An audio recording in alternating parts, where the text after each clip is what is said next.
오늘은 요한복음 16장 25절로 33절 말씀을 본문으로 담대하라 라는 제목으로 하나님의 말씀을 나누도록 하겠습니다. 여러분, 우리가 살아가는 이 시대를 한마디로 표현하자면 불확실의 시대, 불확실성의 시대라고 할 수 있습니다. 세상이 너무 빠르게 변하고 있고요. 앞으로 어떤 일이 일어날지 예측하기가 점점 어려워지고 있습니다. 도대체 호르무즈 해협은 열리는 거예요? 안 열리는 거예요? 열린다고 어제는 했다가 또 새벽에 다시 닫혔다고 하고 예측하기가 어렵습니다. 특별히 AI, 인공지능과 같은 새로운 기술의 변화는요, 우리의 일터와 또 가정과 자녀들의 미래까지도 또 삶의 방식까지도 바꾸고 있습니다. 이제 점점 네이버 검색 기능이 약화되고 있다고 해요. 왜냐하면 사람들이 이제 AI에게 물어보기 때문에 이제 다음이나 이 네이버의 검색 기능도 점점 더 사용도가 낮아지는 것이죠. 이런 시대 가운데 앞으로 어떻게 될까? 지금 내가 가는 길이 과연 맞는가? 이런 질문들이 그냥 지나가는 생각으로 끝나지 않습니다. 어느새 우리 마음 깊은 곳을 불안하게 하고 또 흔들어 놓을 때가 있습니다. 이해되지 않으면 불안한 것이죠. 설명되지 않으면, 나의 삶이나 상황이나 시대가 설명되지 않으면 두려워집니다. 겉으로는 괜찮은 것 같지만 정작 속으로는 점점 위축되고 또 흔들릴 때가 많은 시대입니다. 자, 그런데 사실 이러한 모습은요, 오늘날만의 문제는 아닙니다. 2000년 전 예수님의 제자들도 비슷한 상황에 있었습니다. 예수님을 따르긴 따랐지만 앞으로 무슨 일이 일어날지 알지 못했고 예수님의 말씀도 온전하게 이해하지 못하였습니다. 그리고 곧 예수님은 십자가를 지시게 되자 제자들은 큰 혼란과 두려움에 빠지게 된 것입니다. 바로 그때 예수님은 제자들에게 이렇게 말씀하십니다.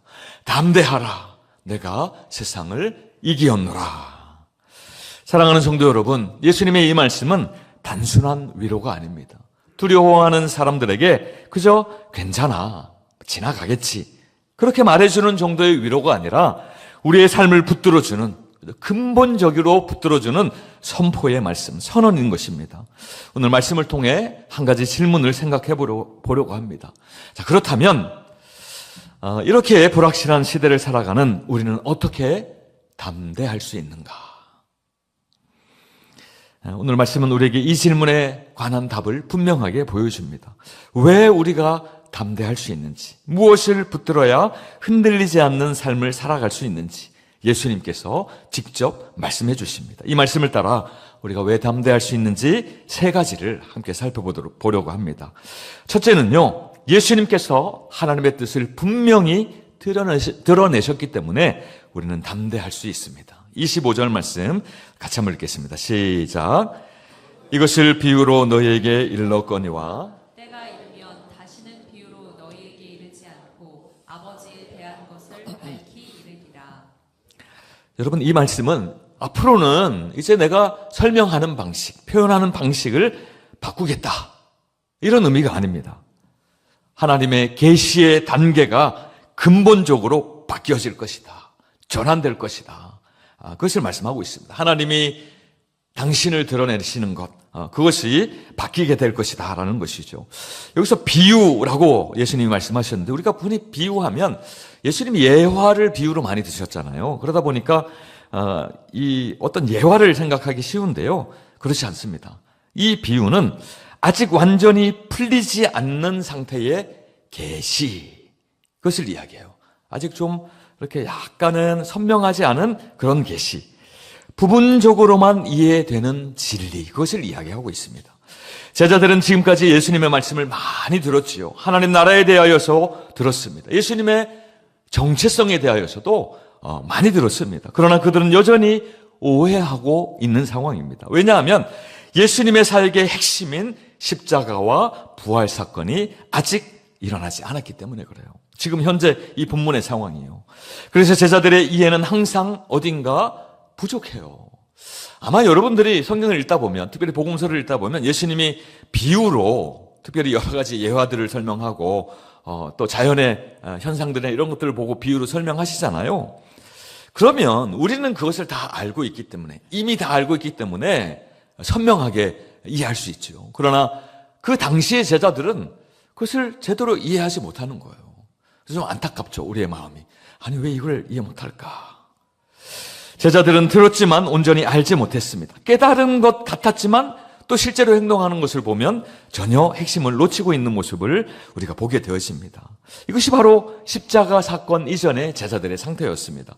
자, 그런데 예수님은 때가 이르면이라고 말씀하고 있습니다. 여러분, 이 때는요, 단순한 시간의 흐름이 아니고요, 구속사의 결정적인 두 사건의 때를 이야기합니다. 예수님의 구원의 사역이 이루어지는 그 두 가지 사건, 무엇입니까? 십자가와 부활. 예수님의 십자가 사건과 부활 사건을 이야기하고 있습니다. 이 두 사건을 통해 하나님에 대한 계시는 더 이상 간접적이거나 아니면 부분적이 아니라 가장 분명하고 가장 결정적인 방식으로 그렇게 너희들에게 주어질 것이라는 것을 말씀하고 있는 것입니다. 여러분, 십자가는 하나님이 어떠한 분이신지를 분명하게 드러내고 있습니다. 하나님은 죄인을 외면하시는 분이 아니라 죄인을 위하여 자신을 기꺼이 내어주시는 사랑의 하나님이시라는 것을 십자가에서 보여주셨습니다. 부활은 또 어떻습니까? 사망 권세를 단숨에 깨뜨리시고 부활하지 아니하셨습니까? 하나님이 어떤 능력의 하나님이신지를 분명하게 드러내는 사건이지요. 이렇게 보면 예수님의 이 말씀, 오늘 제자들에게 하신 이 25절의 말씀은 단순히 내가 너희를 가르치는 방식이 달라진다는 뜻이 아니라 이제 내 안에서 아버지 하나님이 밝히 드러나게 될 것이라는 것을 선언하시는 것입니다. 하나님은 십자가와 부활을 통하여서 자신의 사랑과 구원의 뜻을 충분하고도 결정적이게 드러내시는 것입니다. 이것이 바로 요한복음 전체가 말하는 계시, 우리에게 보여주고 싶은 것, 하나님이 우리에게 드러나시는 것, 그것이 핵심입니다. 자, 그렇다면 여기서 중요한 사실을 우리는 하나 발견하게 되는데요. 그렇다면 우리의 담대함은, 믿는 자의 담대함은 지금 그들이 처한 상황이나 우리가 처한 상황을 얼마나 잘 이해하느냐에 달려있지 않다라는 거예요. 우리는 살면서 여전히 이해할 수 없는 일들을 만납니다. 지금도 아마 내 현실, 내가 당한 이 상황을 잘 이해하지 못하는 분들도 계실 거예요. 우리는 살면서 여전히 이해할 수 없는 일들을 만나게 됩니다. 기도했는데 금방 달라지지 않는 일이 있고 아무리 생각해도 이유를 알 수 없는 고난도 있습니다. 우리 삶에는 아직 설명되지 않는 부분들이 많이 있습니다. 그래서 어떤 철학자는요, 우리 인생은, 사람의 인생은 미스터리로 가득하다. 그러니 그것을 해답을 얻으려고 그렇게 애쓸 필요가 없다. 그냥 살면 된다. 이렇게 말하는 철학자도 있습니다.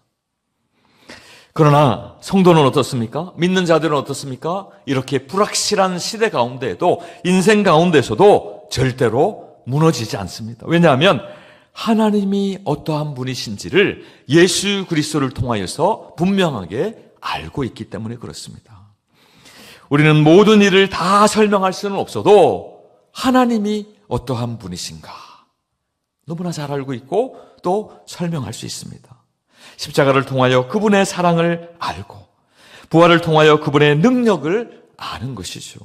그러므로 우리가 담대할 수 있는 것은요, 비록 우리가 인생의 모든 상황이나 또 해답을 다 알지 못한다 할지라도 가장 우리 삶에 중요한 한 분, 누구십니까? 그 하나님. 그 하나님을 알기 때문에 담대할 수 있다라는 것입니다. 사랑하는 성도 여러분, 제가 서두에 말씀드린 것처럼 우리는 지금 역사상 가장 불확실한 시대를 살아가고 있습니다. 특별히 부모님들, 우리 학교를 다니고 있는 자녀들을 둔 부모님들은 지금 갈팡질팡이에요. 네. 지금 고1 학생들은 또 바뀌었어요. 입시 제도가 또 바뀌지 않았습니까?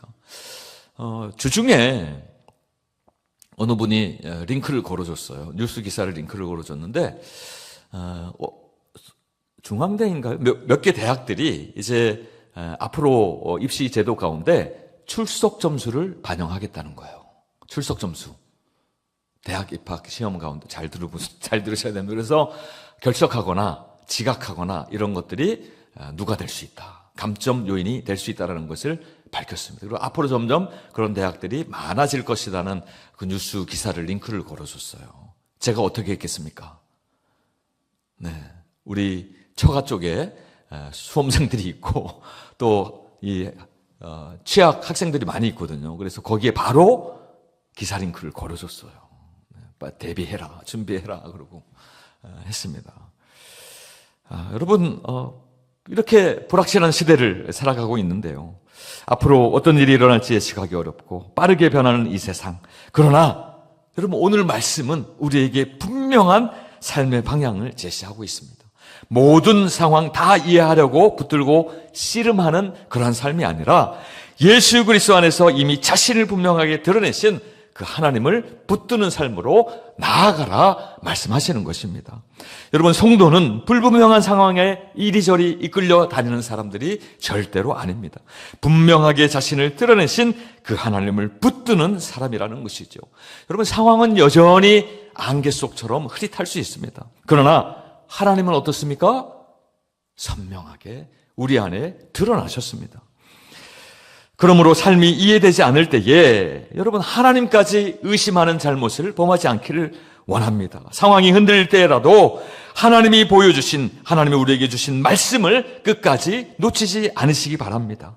우리가 끝까지 붙들어야 할 것은 삶에 대한, 상황에 대한 해석이 아니라요, 그것이 집중하는 것이 아니라 하나님임을 꼭 믿으시기 바랍니다. 여러분 십자가를 보십시오. 하나님은 우리를 사랑하십니다. 여러분 부활을 보십시오. 하나님은 결국은 승리하시는 분이시라는 것입니다. 여러분 이 두 가지 사실이 분명하다면 아직 비록 이해되지 않는 일들이 있어도 우리는 담대할 수 있다는 것입니다. 그러므로 성도 여러분 모든 것이 분명해질 때까지 기다리지 마십시오. 왜냐하면 이미 분명하게 드러나신 그 하나님을 붙들면 되기 때문입니다. 이것이 바로 흔들리는 시대 가운데서도 흔들리지 않는 담대함의, 우리의 담대함의 시작인 줄로 믿으시기 바랍니다. 둘째, 우리는 왜 담대한 삶을 살아갈 수 있는가? 우리는 하나님께 직접 나아갈 수 있는 사랑받는 자녀이기 때문에 그렇습니다. 26절과 27절 우리 교독해서 한번 읽어보도록 하겠습니다. 그날에는 너희가 내 이름으로 구할 것이요 내가 너희를 위하여 아버지께 구하겠다 하는 말이 아니니. 이는 아버지께서 친히 너희를 사랑하심이라. 네, 26절 말씀이 좀 어려운데요. 우리 현대인의 성경으로 한 번 더 교독해 보겠습니다. 그날에는 너희가 내 이름으로 직접 구할 것이며 내가 너희를 대신하여 아버지께 구하지 않아도 될 것이다. 아버지께서 몸소 너희를 사랑하시니라. 네, 이 말씀입니다. 내가 너희를 위하여 아버지께 구하겠다 하는 말이 아니니. 이 표현은요, 너희가 내 이름으로 직접 구할 것이며 내가 너희를 대신하여 아버지께 구하지 않아도 될 것이다. 언제요? 그날에는. 여러분 이 말씀을 정확하게 이해하려면 이 그날의 의미가 무엇인지를 알아야 합니다. 여기서 그날은 단순히 어떤 미래의 한 시점, 그것을 이야기하는 것이 아니라 바로 아까 살펴보았던 구속사의 결정적인 두 사건, 무엇입니까? 예수 그리스도의 십자가와 부활의 사건, 그리고 한 가지 더, 예수님이 약속하신 성령이 몸된 교회에 임한 그 사건, 그것을 이야기하고 있습니다.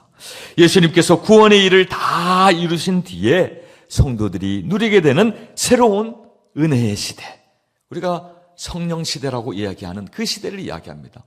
여러분 은혜의 시대, 성령 시대는 지금도 이어지고 있어요.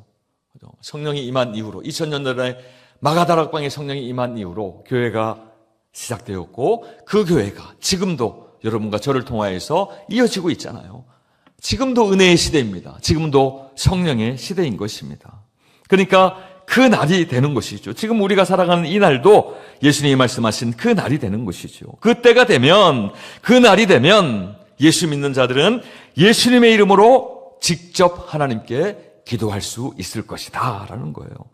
여기서 이름으로 기도한다라고 하는 것은요, 그냥 단순히 기도 끝에 여러분 예수 그리스도의 이름으로 기도합니다라고 기도를 마무리하지 않습니까? 그 끝에 그냥 형식적으로 붙이는 말이 아니라는 거예요. 여러분도 모르게 형식적으로 기도하고 나서 예수님 이름으로 기도합니다. 아멘. 할 때가 있잖아요. 그런 형식적으로 붙이는 의미가 아니라는 것이죠. 여러분, 성경에서 이름은 단순한 호칭이 아닙니다. 성경을 보면 하나님의 이름은 하나님이 어떠한 분이신지 그 정체성을 드러내고요. 동시에 하나님의 권위를 드러내는 데 사용되어지고 있습니다. 모세가 하나님의 이름을 물었을 때에 하나님이 뭐라고 말씀하십니까? 내 이름은 나는 스스로 있는 자다 라고 자신을 보여주시죠. 계시하시는 것입니다. 다윗도 골리앗 앞에 나아갈 때에 자기의 힘을 의지한 것이 아니라 만군의 누구의 이름이요? 여호와의 이름으로 나아간다. 만군의 여호와의 이름. 하나님의 권세를 가지고 그 권위를 가지고 내가 너에게 나아간다라고 그렇게 고백하고 있습니다. 이처럼 성경에서 이름은요, 사실은 그 정체성, 존재와 또 권위, 권세를 담고 있습니다. 그러므로 예수님의 이름으로 기도한다라고 하는 것은요, 그저 기도 끝에 예수님의 이름으로 기도합니다라고 붙이는 정도가 아니라 그것은 내 자격이나 내 공로로 의지하는 것이 아니라 예수님이 누구신지, 예수님이 우리를 위해 무엇을 이루셨는지를 의지하여 하나님께 나아가 기도합니다라는 뜻이 있는 것입니다. 우리는 예수님의 십자가와 부활, 그리고 예수님의 의와 권위를 힘입어서 아버지 하나님께 나아가는 것입니다. 여러분, 이것은 아주 중요한 변화죠. 근본적인 변화입니다. 왜냐하면 예수님 이전에는 하나님께 나아가는 길이 어떻게 이루어졌습니까? 극히 제한적이었죠. 성전에 나가 제사를 드리든지 아니면 그 제사장들이 하나님과 나 사이에 중재하는 그러한 역할을 감당할 때에만 하나님께 나아갈 수 있었습니다. 누구나 마음대로 하나님께 나아갈 수는 없었던 것이죠. 그러나 예수 그리스도께서 십자가를 통하여 그 길, 하나님께 다이렉트로 나아갈 수 있는 그 길을 열어놓으신 것입니다. 히브리서 10장 19절에서 20절 교독하겠습니다. 그러므로 형제들아, 우리가 예수 피를 힘입어 성소에 들어갈 담력을 얻었나니 그 길은 우리를 위하여 휘장 가운데로 열어놓으신 새로운 살 길이요 휘장은 곧 그의 육체니라. 네, 예수님께서 다 이루셨다라고 십자가에서 선언하실 때에 성전 건물 안에 있었던 성소와 지성소를 분리하고 있었던 그 커튼이 어떻게 되었습니까? 위에서부터 아래로 찢어지지 않았습니까? 그 일을 이야기하는 것이죠. 그 사건을 통하여 예수 그리스도의 십자가 보혈을 통하여 성소에 들어갈 담대함을 얻었다라고 말씀하고 있습니다. 그래서 말하는 성소는 어느 곳일까요? 어떤 성소를 이야기할까요? 성전 안에 있는 두 성소 중에 한 곳, 어디입니까? 지성소, 법궤가 있고 하나님이 임재하는 곳, 대제사장만 들어갈 수 있는 지성소를 이야기하고 있습니다. 그 지성소에 들어갈 담대함을 예수 그리스도를 통하여 얻게 되었다는 것을 선포하고 있습니다. 그러므로 성도는 하나님 앞에 멀리 서 있는 사람이 아니라 이제 예수님 안에서 하나님께 담대히 나아갈 수 있는 사람이 되었다는 것을 여러분 꼭 믿으시기 바랍니다. 아멘. 사진을 한 장 보겠습니다. 우리 어떤 건물 안에 사무실 같아요. 책상이 있고 의자가 있지 않습니까? 책꽂이가 있고. 근데 그 안에 두 어린아이들이 뭐 하고 있는 것 같아요? 뛰어노는 거예요. 뛰어노는 거예요. 우리 여자아이는 엄청 신났어요. 웃는 얼굴이에요. 행복한 얼굴이죠. 저 아이들은 누구길래 저 넓은 사무실에서 저렇게 뛰어다니고 있을까? 다음 화면 볼까요? 우리 아빠가 등장합니다. 누구예요? 존 F 케네디잖아요. 대통령일 때요. 미국의 대통령이었던 케네디 대통령이 지금 어디에 있는 거예요? 네, 백악관 안에 있는 자기 자신의 집무실에 있는 거예요. 오벌 오피스라 그러는데요. 그 오벌 오피스에 있는 거예요. 집무실에 있는 거예요. 아이들과 지금 뭐 하고 있어요? 놀아주고 있어요. 일을 하고 있으면 책상 앞에 있어야지. 지금 의자에 앉아 있잖아요. 자기 아들과 딸이 놀고 있는 모습을 흐뭇하게 바라보고 있는 것이죠. 다음 사진 볼까요? 아주 유명한 사진인데요. 대통령이 놀고만 있는 건 아니죠. 이렇게 중요한 업무, 서류를 살펴보면서 이제 판단해서 이걸 통과시킬지 말지 사인을 해야 되지 않습니까? 그렇게 업무를 보고 있는 중에 그 책상 밑에 문을 빼꼼히 열고 누가 쳐다보고 있는 거예요? 네, 아들이에요, 아들. 아들 아니면 누구겠습니까? 만약에 여러분들의 자녀가 저렇게 들어가 있다면 당장이 어떻게 됩니까? 끌려 나오죠. 끌려 나옵니다. 있을 수가 없습니다. 존 F 케네디 주니어죠. 아들의 사진이죠. 그래서 저 사진이 이제 신문에 실리면서 아주 이렇게 자상한 아빠의 모습 그렇게 그려냈는데요. 여러분 백악관에 가보셨습니까? 백악관 가보신 분, 워싱턴 DC 가보신 분, 미국 여행 가면 많이 가잖아요. 백악관을 가도 백악관 안에 들어갈 수가 있습니까? 없습니까? 쉽지 않을 거요. 네, 수많은 경비병들을 어떻게 뚫고 지나가겠어요. 보통 이제 가면 이제 뒤에 백악관을 배경으로 두고 어디에서 사진 찍어요? 담벼락 앞에서. 네, 철장으로 쳐진 그 담벼락 앞에서 사진 찍고 오는 것이 다지요. 그런데 여러분 미국 대통령의 자녀라면 말이 달라지지 않겠습니까? 그죠? 백악관을 어떻게 해요? 아무런 제재 없이 들어갈 수 있어요. 백악관뿐만 아니라 백악관 안에 있는 대통령의 집무실도 어떻게 할 수 있어요? 자연스럽게 통과할 수 있습니다. 들어갈 수 있습니다. 왜 그렇습니까? 자녀이니까요. 아버지가 뭐예요? 미국 대통령, 그냥 대통령도 아니에요. 미국 대통령이에요. 그러니까 들어갈 수 있는 거예요. 누구 하나 제재하지 않고 들어갈 수 있는 이것이 바로 다이렉트로.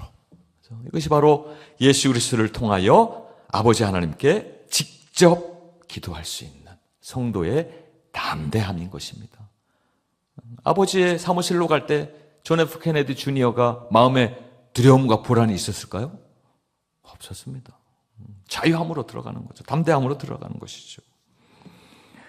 부활 이후 우리는 예수님의 십자가와 부활 이후에 우리는 하나님 앞으로 이렇게 나아갈 수 있는 존재가 되었다는 것입니다.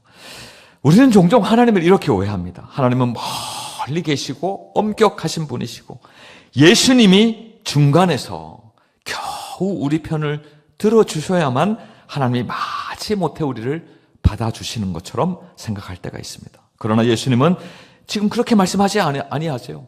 하나님께서, 그 아버지 하나님께서 친히 너희를 사랑하신다라고 말씀하고 계십니다.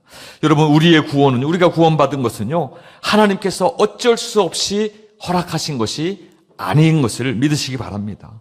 처음부터 아버지 하나님의 사랑에서 시작된 것이 우리의 구원의 놀라운 은혜예요. 우리는 겨우 용납된 사람들이 아니라 그리스도 안에서 기쁨으로 받아들여진 하나님의 자녀인 줄로 믿으시기 바랍니다. 따라서 여러분, 기도는요, 어떤 불안한 마음을 가지고 하나님을 설득하는 행위가 아니에요. 여러분, 저 케네디의 자녀들이 아버지 앞에 가가지고 이렇게 불안불안해 하면서 무엇을 달라고 했을까요? 그럴 수도 있겠죠. 아마 여러분들의 자녀들이 엄마, 나도 명품백 하나 갖고 싶어. 야, 네가 돈 벌어서 살아 라고 얘기하면 얼마나 좋겠어요. 근데 이제 예를 들면 중학생, 고등학생 자녀들이 그런 경우가 있어요. 엄마, 친구들은 다 루이비통이야. 나는 헤지스야, 헤지스. 헤지스 해질 때까지 지금 쓰고 있는데 이거 안 바꿔줄 거야? 그럴 때 여러분 어떻게 얘기하겠어요? 마지 못하는 마음이 마음에 있을 수 있어요. 근데 하나님은 어떤 분이시라는 거예요? 아니에요. 기쁨으로. 야, 무엇을 원하니? 무엇을 원하니? 언제든지 구하여라. 물론, 그죠. 자녀들이 뱀을 요구하면, 자녀들이 칼을 달라. 그런 것은 있겠죠. 그 자녀를 위하여서 그렇게 주지 않을 수는 있지만, 그러나 여러분, 아버지 하나님 앞에 나아갈 때에 우리가 기도하며 하나님을 설득하는 것은 아니에요. 기도가 설득의 행위는 아닌 것입니다. 그것을 이야기하고 있습니다. 기도는 이미 사랑받고 있는 자녀가 부모에게로 나아가는, 아버지에게로 나아가는 그런 행위라는 것이죠. 예수께서 새로 열어놓으신 그 은혜의 시대에 우리가 드리는 기도의 본질이 바로 그거라는 거예요. 하나님이 자녀를 사랑하시고 또 우리도 하나님을 사랑하는 관계 가운데에서 나아가는, 그죠? 담대함으로 나아가는 것이 바로 기도라는 것을 말씀하고 있습니다. 이 관점이 바뀌지 않으면 기도는 부담스러울 수밖에 없어요. 내가 이런 것까지 기도해도 될까? 이거 그 크신 하나님 앞에 이 작은 것까지 나아가서 아뢰어야 되나? 하나님이 정말 내 기도는 들어주실까? 그래서 기도하면서도 확신이 없고 하나님 앞에 나아가면서도 주저주저하게 되는 것이죠. 그러나 하나님과의 관계가 분명해지면요, 기도는 부담이 아니라 은혜인 줄로 믿으시기 바랍니다. 기도는 하나님을 설득하는 시간이 아니라 사랑받는 자녀가 하나님께 나아가는 시간이기 때문에 그래요. 저 케네디의 아들과 딸들이 얼마나 행복했을까요? 아버지가, 보고 싶은 아버지, 나를 사랑하시는 아버지, 맨날 정장 입고 나가면 아버지 보지 못했는데 오늘은 그 아버지를 눈앞에서 볼 수 있으니까 행복한 것이죠. 그 자녀들을 바라보는 케네디는 마음이 어땠을까요? 무엇라도 주고 싶지 않았을까요? 무엇라도 하고 싶지 않았을까요? 그러니까 잠시 일을 미뤄두고 자녀들과 함께 놀아주는 거예요. 여러분 한번 사진을 찾아보시면, 아니 사진 없어요. 네. 이 사진을 한번 찾아보시면 이 사진 말고도 존 F 케네디가 더 이렇게 친근하게 놀아주는 사진들이 많이 있습니다. 저 사무실 안에서요. 우리 케네디가 그럴지언정 우리 아버지 하나님은 얼마나 더 우리를 사랑하신다라고 말씀하고 계십니까? 기도는 하나님을 설득하는 것이 아니라 사랑받는 자녀가 하나님께 나아가는 시간인 줄로 믿으시기 바랍니다. 성도의 담대함이 바로 여기에서 나온다는 것입니다. 하나님께 사랑받고 있기 때문에 담대할 수 있다는 것이죠. 여러분 혹시 이것이 실제로 믿어지지 않으면 어떨까요? 마음에 불안함이 있어요. 기도하면서도 조심스럽고 또 염려가 있고 하나님 앞에 나아가면서도 자신이 없는 것이죠.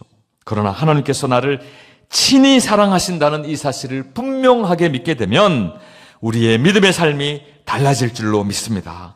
기도할 때 더 이상 눈치 보지 않게 되고 화려하고 완벽한 말로 기도하려고 애쓰지 않아도 되는 것이죠. 하나님을 설득하려고 하지 않아도 되는 것입니다. 그저 하나님께 나아가면 된다는 것이죠. 하나님 앞에 나아가서 하나님 앞에 그냥 잠잠히 있어도 그 아버지 하나님께서 우리의 몸짓 하나, 눈빛 하나, 여러분 자녀들이 여러분 앞에 가끔 나와서 그러지 않습니까? 엄마 이럴 때가 있지 않습니까? 그럴 때가 있어요. 저만 그런가요? 네, 자녀들이 그렇게 우리가 속된 말로 알랑방구를 낄 때가 있습니다. 하나님, 우리를 지극히 사랑하신 그 하나님, 우리의 작은 몸짓, 신음소리 하나라도 다 아신다는 것이죠. 여러분, 그러할 때 우리 담대한 믿음으로 하나님께 나아갈 줄로 믿습니다. 그리고 실패 앞에서도 무너지지 않을 수 있는 것입니다. 여러분, 세상에서는 실패가 그 사람의 가치를 떨어뜨리죠. 그러나 하나님 안에서는 그렇지 않다라는 것입니다.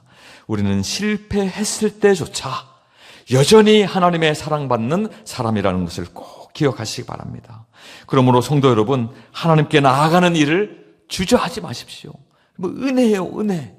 여러분, 하나님께 은혜 받는 방법 제가 몇 번 얘기하지 않았습니까? 무엇입니까? 말씀과 기도, 그리고 세례와 성찬. 근데 말씀과 기도는 빠지지 않아요. 여러분, 은혜가 떨어졌다라고 생각하십니까? 은혜가 필요하다고 생각하십니까? 말씀을 가까이 하십시오. 말씀이 있는 자리로 나아가십시오. 아니면 기도가 있는 자리, 아니면 기도의 자리로 여러분들 나아가시길 바랍니다.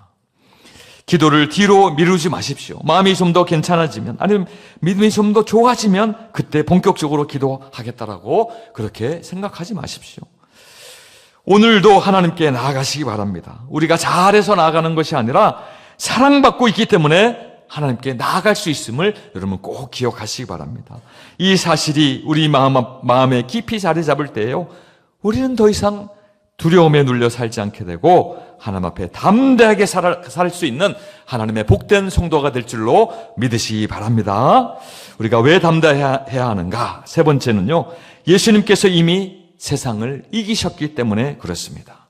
33절 말씀 같이 한번 읽겠습니다. 시작. 이것을 너에게 이르는 것은 너희로 내 안에서 평안을 누리게 하려 함이라.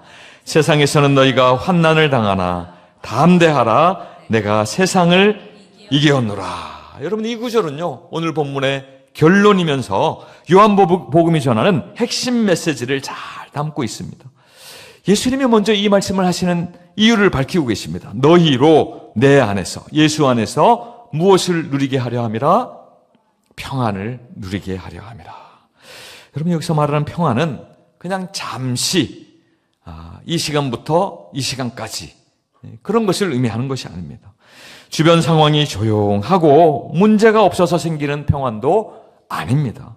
예수님이 주시는 평안은요, 하나님과의 관계 가운데서 누리는 평안임을 말씀해 주고 있습니다. 비록 상황은 흔들릴 수 있어도 하나님 안에 있기 때문에 쉽게 깨지지 않는 평안, 그것을 말씀하고 있습니다. 예수님은 여기서 우리의 현실, 그죠? 사람들의 현실을 부정하거나 숨기지 아니하십니다. 세상에서는 너희가 환난을 당하나, 환난을 당할 수 있다라고 말씀하세요. 여기서 말하는 세상, 그 세상은요, 단순히 우리가 눈으로 보는 이 물리적인 세상의 공간을 이야기하는 것이 아니에요. 하나님의 뜻과 다른 방향으로 움직여가는 그 세상을 이야기하고 있습니다. 그러면 세상은 하나님의 뜻에 반하여 그렇게 흘러가지 않습니까? 적극적으로 하나님의 뜻을 반대하고 적극적으로 하나님의 말씀을 듣지 않습니다. 그러니까 하나님과 한 방향으로 나아가고 있는 하나님의 사람들은 하나님과 반대되는 방향으로 나아가는 세상 사람들과 또 세상에서 부딪힐 수밖에 없다는 거죠. 환난을 경험할 수밖에 없다는 것을 예수님이 말씀하시는 것입니다. 잘 알고 있는 것이죠. 그러기에 믿는 자들이 어려움을 겪는다고 해서 그들의 믿음이 잘못된 것은 아닌 것입니다. 오히려 예수님을 따라 살아가다 보면 누구나 어려움을 경험할 수 있는 것입니다. 그래서 예수님 결정적으로 선언하시죠. 담대하라, 내가 세상을 이기었노라. 여기서 이기었노라라고 하는 것은요, 완료형이에요. 완료형. 이미 이겼다라고 말씀하시는 것이죠. 근데 이 말씀을 하실 때, 제자들에게 말씀하실 때 이긴 상황인가요? 아니요. 상황적으로 보면 예수님은 이제 사로잡힐 것이고 조롱당할 것이고 십자가에 달려 죽으실 것이고, 세상적으로 보면 실패한 예수님이 되실 거예요. 그런데도 예수님이 제자들 앞에 내가 세상을 이미 이기었다라고 그렇게 선포하는 것입니다. 이것이 요한복음이 보여주는 십자가의 의미입니다. 여러분, 십자가는 결단코 실패가 아님을 꼭 믿으시기 바랍니다. 십자가는 하나님의 영광이 드러나는 자리입니다. 예수님의 죽음은 끝이 아닙니다. 승리로 가는 길입니다. 예수님은 세상이 사용하는 방식으로 이기지 아니하셨습니다. 여러분, 세상의 방식으로 이겼다면 세상의 군대를 동원할 수 있고 세상의 권세를 사용해서 짓밟고 그렇게 억누를 수 있겠지요. 그러나 끝까지 하나님께 순종하시고 자기 생명을 내어주심으로 세상을 결국에는 이기신 것입니다. 그리고 하나님은요, 부활을 통해 그 승리가 참되다는 사실을 우리에게 분명하게 보여주셨습니다. 그러므로 예수님이 말씀하시는 내가 세상을 이기었다라고 하는 이 말씀은 그저 단순한 위로를 주기 위하여서 너희가 고난을 당할 텐데 그래도 이 말씀으로라도 위로를 받아라 라고 하는 그것이 아니에요. 이미 이루어져 있는 확정된 사실에 대한 선포인 것입니다. 그리고 이 승리는요, 예수님의 혼자만의 승리가 아니라 그분 안에 있는, 예수 그리스도 안에 있는 모든 믿는 자에게 주시는 승리인 줄로 믿으시기 바랍니다. 그러므로 예수님이 너희가 세상을 이길 것이다가 아니라 내가 세상을 이겼으니 너희는 담대하라 라고 그렇게 말씀하시는 것입니다. 사랑하는 성도 여러분, 우리는 종종 환난을 만날 때에 이렇게 오해합니다. 내가 뭐 잘못했나? 믿음이 부족해서 그런 건가? 물론 어려움 앞에서 우리의 신앙을 점검하고 돌아보는 것은 중요합니다. 물론 우리의 믿음이 잘못되어서 그런 어려움이 올 때에도 있습니다. 그러나 여러분, 모든 어려움, 모든 환난을 다 그렇게 해석하는 것은 성경적이지 않습니다. 힘든 일이 생겼다고 해서 반드시 하나님이 나를 떠나셨다라는 뜻, 그것은 아니거든요. 내 믿음이 완전히 잘못되었다는 뜻도 아닌 것입니다. 예수님 분명하게 말씀하지 않으셨습니까? 세상에서는 너희가 환난을 당할 수 있다. 예수 믿는 사람도 세상에서 어려움을 겪을 수 있다는 것이죠. 믿음이 있어도 아플 수 있습니다. 믿음이 있어도 실패할 수 있고 사고를 당할 수 있고 믿음이 있어도 마음이 무너질 만큼 힘든 시간을 지날 수 있습니다. 그러나 중요한 것은요, 그 어려움이 우리 인생의 결론을 이야기하지 않는다는 거예요. 우리 인생의 끝이 아니라는 사실입니다. 여러분, 환난이 있어도 버림받은 것이 아닌 것이죠. 오히려 주님은 그 환난 가운데서도 우리와 함께 하시고 이미 세상을 이기신 주님 안에서 다시 일어설 힘을 우리에게 주시는 것입니다. 그러므로 문제는 우리가 당하는 어려움이 아닙니다. 그 어려움을 우리가 어떻게 바라보느냐가 중요한 것이죠. 때때로 어려움이 닥쳐올 때에 나는 끝이다, 나는 믿음에서도 실패했다, 그리고 포기하는 것이 아니라 하나님도 나를 버리신 것 같다라고 그렇게 생각하는 것이 아니라 그 어려움도 이미 세상을 이기신 예수 안에서 그 예수로 말미암아 지나가는 과정이다. 나의 믿음이 이 어려움을 지나면 더 성숙할 것이다. 그렇게 생각하며 능히 견딜 수 있는 것입니다. 그러므로 사랑하는 성도님들, 혹시나 어려운 상황을 지금 지나가고 계시는 분들이 계십니까? 그 어려움이 내 삶의 최종 결론이 아님을 꼭 믿으시기 바랍니다. 눈에 보이는 것이 전부가 아니고 또 눈에 보이는 상황이 전부가 아님을 꼭 믿으시고 담대하시기 바랍니다. 우리의 환경이 좋아졌기 때문에 담대한 것이 아니라 예수님이 이미 이기셨기 때문에 우리는 담대할 수 있는 것입니다. 이제 말씀을 맺습니다. 여러분, 두려움이 찾아올 때마다 다시 이 말씀을 붙들고 승리하시기 바랍니다. 담대하라, 내가 세상을 이기었노라. 주님께서 우리를 향하여 선포하시는 이 승리의 말씀으로 이 말씀을 꼭 받으시기 바랍니다. 이 말씀이 우리의 마음 깊이 새겨질 때에 우리는 환난 속에서도 끝끝내 무너지지 아니하고 믿음으로 승리할 줄 믿습니다. 이 믿음으로 넘어져도 다시 일어나고 흔들려도 다시 주님을 바라보며 이미 이기신 주님 안에서 담대한 믿음의 길을 걸어가시는 우리 모든 한미래 성도님들 되시기를 간절히 축원드립니다.